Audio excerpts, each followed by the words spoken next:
अतएव तुम्हारे हृदय में अज्ञान के कारण जो संशय उठे हैं उन्हें ज्ञान रूपी शस्त्र से काट डालो। हे भारत, तुम योग से समन्वित होकर खड़े हो और युद्ध करो। साथियों, उस दिन हम युद्ध ही कर रहे थे। हम सब लाइफ में अपने बेहतरीन दिन भी देखते हैं और उन दिनों में जिन दिनों में भगवान हमारे लिए एक परीक्षा रखते हैं, हम वो दिन भी देखते हैं। आज के इस वीडियो में मैं आपको एक पिता का दुख बताना चाहता हूँ, एक पत्नी का दुख बताना चाहता हूँ। जब आप अंदर ऑपरेशन थिएटर में होते हैं तो आपके कुछ लोग बाहर भी होते हैं। आज के इस वीडियो में वो बाहर के लोगों का जो एक्सपीरियंस था वो मैं आप लोगों से शेयर करना चाहता हूँ।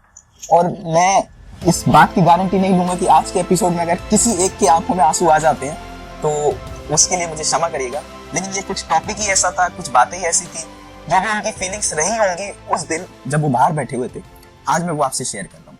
तो शुरू करते हैं आज का वीडियो। साथियों नमस्कार, मैं एमडी चावला आज आपको अपने जीवन के एक ऐसे दौर से, नाजुक दौर से गुजरा हूँ, वो आपके सामने रूबरू कर रहा हूँ। 20 अक्टूबर है आज और दिन है शुक्रवार। सुबह के 11 बजे मेरे बेटे को किडनी ट्रांसप्लांट के लिए डॉक्टर ऑपरेशन थिएटर लेके गए। साथियों, डॉक्टरों ने हमें पहले ही सब कुछ बता दिया था, इनके खतरों से, इनके नुकसान से, कि क्या क्या हो सकता है। ऑपरेशन टेबल पर ऑपरेशन करते वक्त डॉक्टर अपनी पूरी मेहनत करते हैं, लेकिन फिर भी कभी कभी कुछ ऐसी चीज़ें हो जाती हैं जो डॉक्टरों को बहुत मुश्किल से संभाल सकते हैं। मसलन यूरिन का रुक जाना, यूरिन का लीकेज हो जाना, एनेस्थेसिस की डोज का गलत इम्तिहान होना और इस तरह की बहुत सारी चीज़ें। यहाँ तक कि ऑपरेशन टेबल पर पेशेंट का मौत भी हो जाना, ये सब हमें डॉक्टरों ने पहले ही बता दिया था। और अब हमारे दिमाग में सिर्फ यही चल रहा था कि सब कुछ ठीक हो जाए, क्योंकि आज बेटे को एक दूसरा जन्म मिलने वाला था और दूसरा जन्म उसको दे रही थी उसकी वही माँ जिसने उसने 31 साल पहले दिया था। ये बहुत ऐसा दौर था, ऐसा नाजुक दौर था। ऑपरेशन 6 घंटे का था, लेकिन हमारे ये 6 घंटे, 6 साल, 6 बरस, न जाने कितना समय कट ही नहीं रहा था। यहाँ तक कि एक एक पल हम सोच रहे थे कि अंदर क्या हो रहा होगा, डॉक्टर क्या कर रहे होंगे, अब कौन सी नस कहाँ जोड़ रहे होंगे, किडनी उसकी मम्मी की निकल करके कहाँ रखी होगी, उसको कैसे उसमें ट्रांसप्लांट करेंगे। ये सारी चीज़ें हमारे दिमाग में आ रही थी, लेकिन फिर भी हमारे दिमाग में एक डर, पता नहीं कैसा, जबकि डॉक्टरों ने हमें सब कुछ ठीक करने के लिए, कहने के लिए बोल दिया था कि सब कुछ ठीक हो जाएगा, लेकिन फिर भी एक पता नहीं कैसा अनजाना सा डर हमारे दिमाग में था। मैं अपनी आराध्य, जिनको मैं मानता हूँ, माँ गायत्री देवी का मंत्र का उच्चारण करने लगा। मेरा पूरा परिवार वहीं पर ही था। मेरी पत्नी ऑपरेशन थिएटर में थी, बेटा ऑपरेशन थिएटर में था, जबकि बेटी और बहू मेरे साथ थे। वहाँ पर ऑपरेशन थिएटर के नीचे, ऑपरेशन थिएटर तो 7वीं मंजिल पर था और हम नीचे ग्राउंड फ्लोर पे थे। वहाँ एक मंदिर भी हॉस्पिटल में बना हुआ था। बहू तो वहाँ जा कर के बैठ गई और बिटिया हमारी बाहर, जहाँ पर गेट था, वहाँ पर बैठ कर के अपने आराध्य देव का प्रार्थना करने लगी और इंतजार करने लगी। हम जैसे जैसे समय बीतता जा रहा था, हमारी आंखों में और आंसुओं की धारा तेज होती जा रही थी कि कब हमें डॉक्टर कहेंगे कि ऑपरेशन सफल हुआ और आप मिल लो।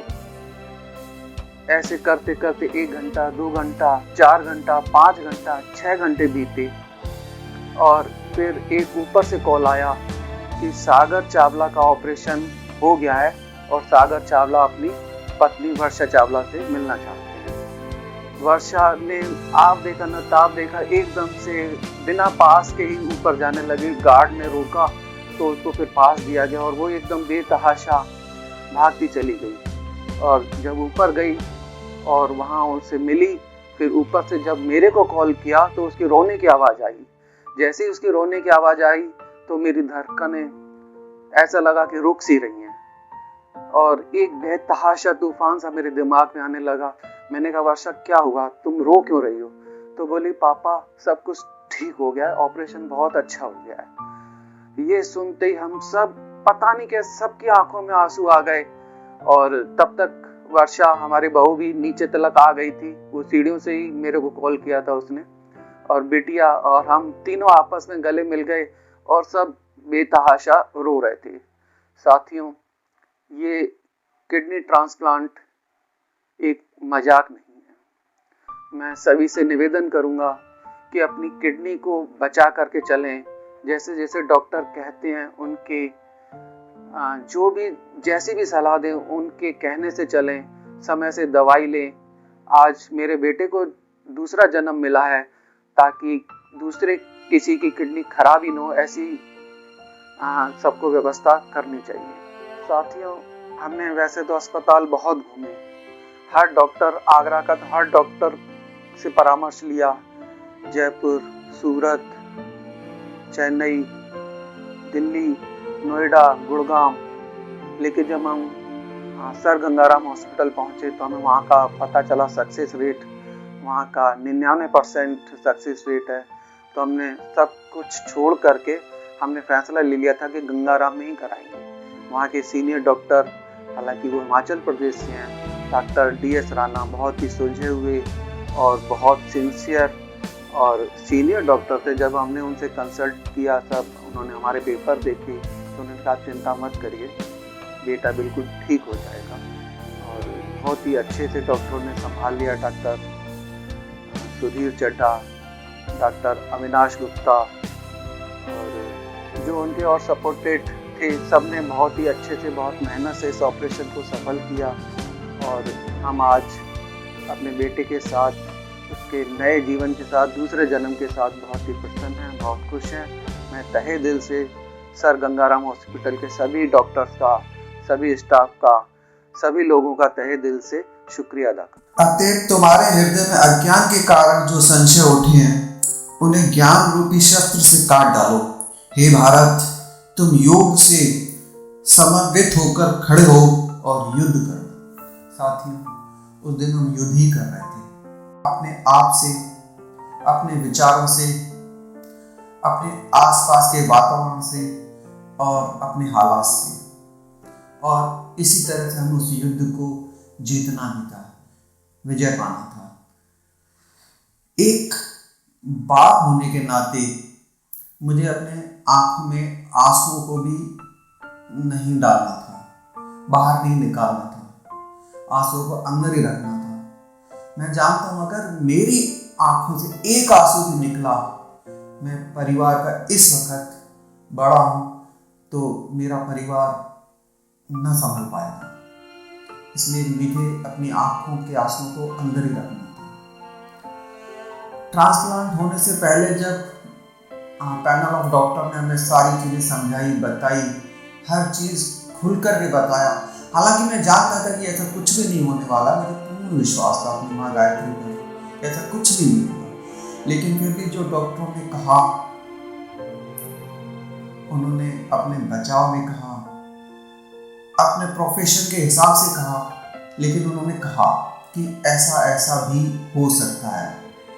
कभी कभी सागर बोलता था कि पापा अगर, मैंने कहा कुछ भी नहीं, अगर मगर कुछ भी नहीं, सब ठीक, सब पूरा ठीक होगा। जब हम घर से, यहाँ से, अपने आगरा वाले घर से जा रहे थे तो बोला मैं आखिरी बार इस घर से जा रहा हूँ। मैंने कहा आखिरी बार नहीं, हम स्वस्थ होकर के जिस तरह से जा रहे हैं उसी तरीके से हंसी खुशी वापस लौटेंगे। जीवन में कभी कभी इस तरह के पड़ाव आ जाते हैं कि हमें बहुत सारे कठिन परिस्थितियाँ झेलनी पड़ती हैं, कठिन फैसले लेने पड़ती हैं। ये फैसला भी हमारा वैसा ही था। और इस ऑपरेशन में तो पता नहीं कितने मोड़ आ गए। किडनी मुझे देनी थी, नहीं दे पाया। टेस्टों में मैं फेल हो गया, बल्कि मुझे उससे पहले ऑपरेशन कराना पड़ा। झेला। मुझे मालूम था कि मेरी पत्नी दुर्गा है और आखिरी में जब इस तरह की परिस्थितियां विकराल हो जाएंगी तो वो तो है ही। मैं चाहता था कि ये पुण्य का काम मेरे हिस्से में जाए। भगवान को मंजूर नहीं था। कुछ इस तरह की परिस्थितियां आई कि रिजेक्ट हो गई मेरी, नहीं दे पाया मैं किडनी अपनी। लेकिन फिर बहू रानी वो भी तैयार थी देने के लिए, लेकिन हम नहीं चाहते थे इतनी छोटी उम्र में उसे अभी अपना लंबा जीवन काटना है। हम तो काट चुके, मेरी पत्नी मैं तो काट चुकी। मेरी पत्नी आगे आई और तुरंत डॉक्टरों ने एक्सेप्ट कर लिया। और देखिए ना किस्मत कि सारे जितने भी टेस्ट थे सब एक एक कदम करके पूरे सफल होते चले गए। और आखिरी में वो 20 अक्टूबर का दिन शुक्रवार वो भी आ गया और उसने अपनी बेटे को दोबारा जन्म देने के लिए अपनी किडनी अपने शरीर में से निकाल करके उसके शरीर में प्रत्यारोपित